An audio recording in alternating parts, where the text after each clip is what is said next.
Selamat pagi, Salam Bapak Ibu yang dikasihi Tuhan.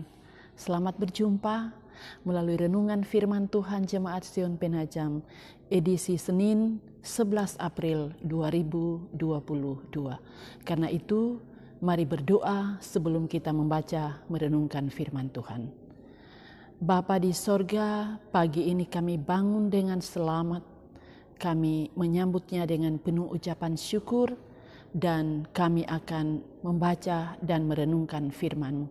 Mari Tuhan, Engkau berfirman, kami semua telah sedia untuk menerima sabda-Mu. Ampuni dosa kami berdoa dalam nama Tuhan Yesus. Amin. Pagi ini saya siapkan firman Tuhan dari Yohanes 12 ayatnya yang ke-21 sampai ayat 24. Firman Tuhan berbunyi demikian. Di antara mereka yang berangkat untuk beribadah pada hari raya itu terdapat beberapa orang Yunani. Orang-orang itu pergi kepada Filipus yang berasal dari Betsaida di Galilea, lalu berkata kepadanya, "Tuan, kami ingin bertemu dengan Yesus." Filipus pergi memberitahukannya kepada Andreas. Andreas dan Filipus menyampaikan pula kepada Yesus. Tetapi Yesus menjawab mereka, katanya, "Telah tiba saatnya Anak Manusia dimuliakan. Aku berkata kepadamu, sesungguhnya jikalau biji gandum tidak jatuh ke dalam tanah dan mati, ia tetap satu biji saja. Tetapi jika ia mati, ia akan menghasilkan banyak buah." Demikian firman Tuhan. Yang berbahagia setiap orang yang mendengarkan firman Allah dan memelihara dalam hidupnya. Saudara-saudara yang kekasih di dalam nama Tuhan Yesus Kristus, tema kita pada pagi hari ini, kasih yang tidak berkesudahan. Ketika Andreas dan Filipus mendatangi Yesus untuk menyampaikan maksud banyak orang yang ingin bertemu dengan Yesus, maka ada dua hal yang Yesus sampaikan. Pertama, Yesus mengatakan bahwa saatnya Anak Manusia akan dimuliakan. Yang kedua, Yesus mengatakan seandainya biji gandum tidak jatuh dan mati, maka dia tetap satu biji gandum, dan ketika ia mati, ia akan berbuah banyak. Dua hal ini, saudara-saudara, mau mempertegas ketika itu kepada murid-murid Tuhan Yesus dan orang-orang banyak yang mengikuti dia, bahkan kepada kita semua, bahwa Yesus sedang berbicara bahwa tidak lama lagi ia akan mati. Ia akan mengalami siksaan, akan mengalami penderitaan, akan diludahi, dicambuk, lalu mati di kayu salib.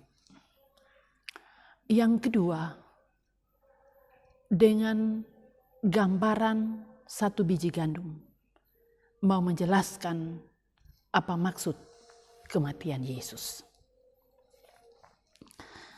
Karena itu pada hari ini, di Minggu Prapaskah yang ke-6, sebelum kita memasuki Kamis Putih, Jumat Agung, Sabtu Sunyi dan Paskah, melalui firman Tuhan yang kita renungkan,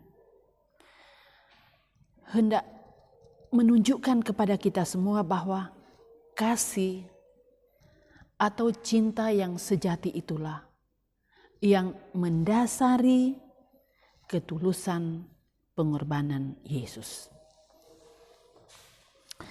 Ketika itu Yesus bisa saja menggunakan dimensi kealahannya untuk menghindari diri dari kondisi berkorban, yaitu disiksa dan sebagainya, lalu mati di kayu salib. Yesus bisa saja menghindari itu karena dimensi kealahannya. Tetapi Yesus tidak mau melakukan itu. Yesus justru melakukan hal yang berbalik dari kealahannya. Karena ia sangat mencintai manusia. Ia sangat mencintai saya dan saudara-saudara. Dan ia memiliki ketaatan kepada Bapanya di sorga. Saudara-saudara, kasih sejati dari Yesus membawa kita untuk bertanya pada diri sendiri. Apakah saya mampu membuka seluruh hidup saya untuk kasih atau untuk cinta? Pertanyaan ini penting sebab dalam hidup ini sering kali kita menghindar dari segala sesuatu jika hal itu kita ketahui akan sangat berdampak merugikan hidup kita. Kita sering kali menghindar dari orang-orang yang membutuhkan pertolongan. Kita sering sekali menghindar dari banyak tanggung jawab yang harusnya kita lakukan. Banyak kali kita cuek terhadap makna kehadiran kita dalam bersaksi, bersekutu, dan melayani. Kalau kita merenungkan secara dalam, kenapa kita banyak kali menghindar? Semua itu terjadi karena rasa kemanusiaan kita seolah-olah menghilang. Hanya karena konsep pikiran-pikiran kita seperti yang saya katakan tadi. Kita merasa rugi, kita merasa tidak beruntung kalau kita melakukan hal itu, kita merasa waktu kita tersita, kita merasa banyak hal yang akan kurang dari hidup ini. Saudara-saudara, karena itu marilah kita terus-menerus belajar dari Yesus yang rela berkorban karena kasih dan cintanya. Kasih dan cinta Yesus telah menjadikan hidup kita merdeka dari belenggu dosa. Karena itu, biarkanlah cinta dan kasih Kristus itu akan terus-menerus membaharui hidup kita, supaya kita dapat memahami dan mempraktikkan arti kasih yang tidak berkesudahan. Selamat memperingati Minggu Prapaskah yang ke-6. Tuhan Yesus menolong kita semua. Amin. Mari berdoa. Bapa di sorga, kepadamu kami menaikkan pujian dan syukur untuk firman-Mu. Diberkatilah kami semua oleh firman-Mu. Berdoa untuk jemaat-Mu, untuk umat-Mu dalam beraktivitas hari ini. Pelihara, jagai, naungi, gembalakan.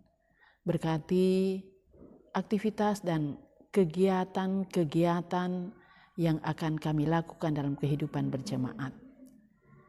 Sehingga segala sesuatu dapat berjalan dengan lancar, pelayanan-pelayanan kami berjalan untuk hormat dan kemuliaan bagi nama Tuhan. Memberkati segenap majelis gereja-Mu, pengurus OIG, dan Tuhan akan selalu menjadi benteng kehidupan kami, gereja-Mu dengan leluasa bersaksi, bersekutu, dan melayani. Berkati bangsa dan negara kami, pemerintah kami dari pusat sampai ke daerah-daerah. Seluruh hidup kami hari ini kami serahkan kepadamu. Ini doa kami, ampuni dosa kami. Kami berdoa dalam nama Tuhan Yesus. Amin. Saudara-saudara, demikian renungan firman Tuhan pada pagi hari ini. Salam sehat, salam tangguh. Tuhan Yesus memberkati kita semua dan shalom.